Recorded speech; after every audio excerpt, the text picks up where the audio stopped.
नमस्कार. आज आपण या व्हिडिओद्वारे मुख्यमंत्री लाडकी बहीण योजनेत झालेले 7 मोठे बदल पाहणार आहोत.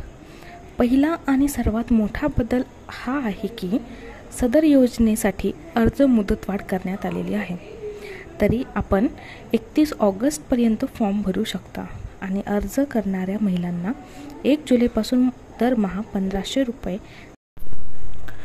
दुसरा बदल असा की आता अधिवास किंवा डोमासाईल ऐवजी लाभार्थी महिला 15 वर्षापूर्वीचे राशन कार्ड किंवा मतदान ओळखपत्र किंवा शाळा सोडल्याचं प्रमाणपत्र किंवा जन्मदाखला यापैकी कोणतेही ओळखपत्र देऊ शकतो.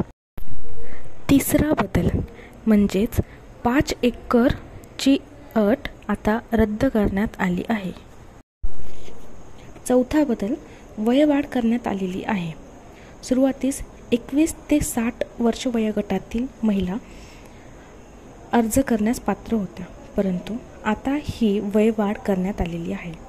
आता वयवाढ करून 21 वर्ष ते 65 वर्ष वयोगटातील महिला अर्ज करण्यास. पाचवा बदल दुसऱ्या राज्यात जन्म झालेल्या महिलांना सुद्धा लाभ मिळेल.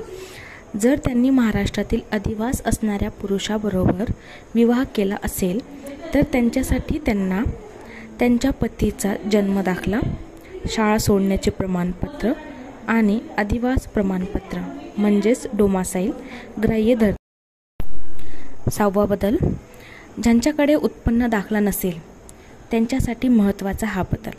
आता पिवळे किंवा केशरी राशन कार्ड धारकांना उत्पन्न दाखला नसेल तरीही अर्ज करता येईल.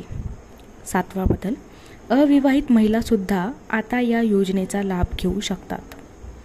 या योजनेसाठी ऑनलाईन अर्ज कसा करायचा यासाठी व्हिडिओ लवकरच आपल्या यूट्यूब चॅनलवर अपलोड करण्यात येईल. त्यासाठी आपल्या यूट्यूब चॅनलला सबस्क्राईब करून ठेवा.